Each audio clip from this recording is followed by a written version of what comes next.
สวัสดีตองชาสบายดีไหมสวัสดีค่ะสวยมากใช่ขอบคุณค่ะปัดได้ปัดใจ kamusta naman, Ki? I'm all good. Thank you, Pageant Nobles. Pageant Nobles. They're one of my all-time iconic pageant vloggers in the Philippines. Thank you.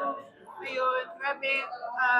Sorry, hindi ako nakapunta ng last press ko nung It's pinangasawa. Pero okay. I'm so happy for you talaga. Thank you.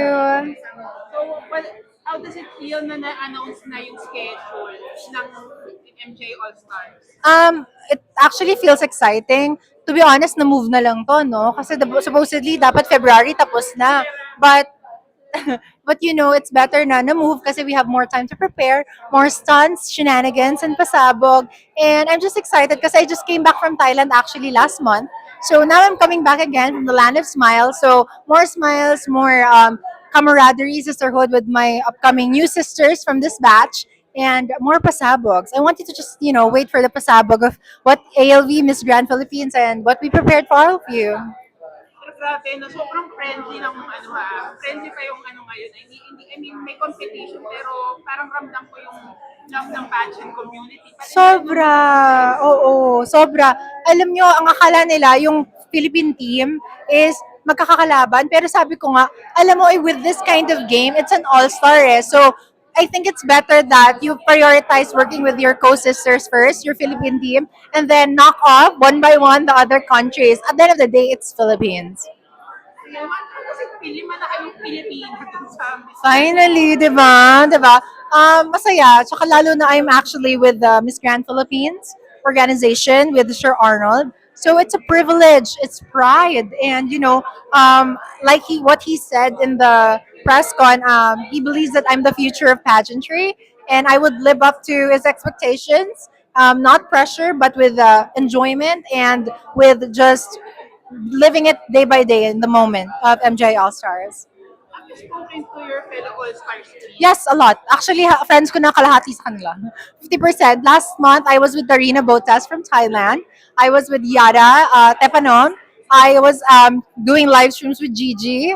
I was doing live streams with Yuka. I was doing shoots with Yuka. So, wala. Talagang kachika ko talaga sila. And then, there were like 4 or 5 of them who came from my batch of Universal Women. So, it's literally just like a reunion. Next month na to, kailan balipad mo? I am flying earlier. I cannot say it's a surprise, but you better watch out. Stay tuned because the stars are here to shine. Again, I know you are a powerful advocate for every woman, Yes. especially the trans women. Yes. And for actually SDG number 10, which is equality and equity with equal opportunities for everyone based on capacity and capability and personal strength. Yes. So, ayun, what are your preparations related dun sa SDG mo na dadalhin mo?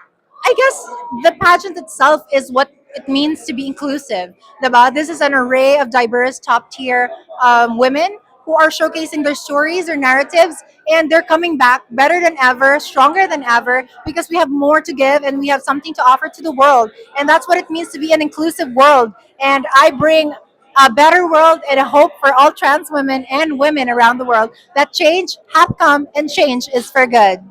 Ayun, alam mo, you are one of the privileged talaga among the 5 Filipinos. Kasi ikaw ang kinuhang representative ng Miss Grand Philippines. Yes. Ano nararamdaman mo? I see it as again pride and privilege, but not complacent about it.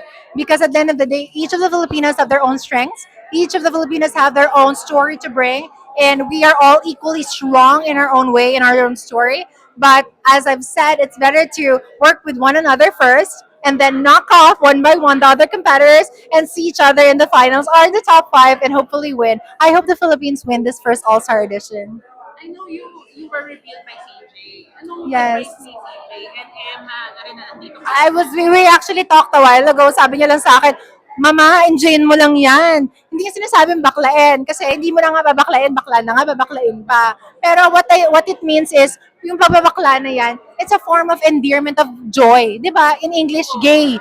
Gay is being joy and happy. So let's give them a gay show.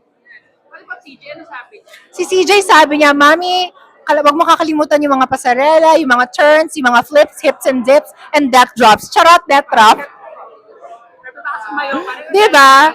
Let's get love. Ganon, kaya-kaya yan. Pero ayan, so what's your message to all of us supporters sa'yo na is excited for this? My message to everyone that's watching is watch out and catch all of us, not just the Philippines, but all the all stars. We are all stars in our own way, and we will shine bright for you. But expect the unexpected with all my looks, upgraded stunts, shenanigans, and pasabogs. Ay, batiin mo to sila in Kapampangan. Maya Baldo, Maya Pabengi sa inyo. Dakal pong salamat sa suporta and mahal na mahal ko kayo. Kaluguran da ka! And lastly, Ayun. and lastly, in time. Okay. Sorry ka sa may timay. Chandra kun ka. Kaylin ka. Support Mina ka. And see you soon in the Land of Smiles, Thailand na ka. Thank you so much, our MGI All-Stars Philippines 2026, Eileen Trajano, and good luck on your All-Stars journey in that. Thank you ka.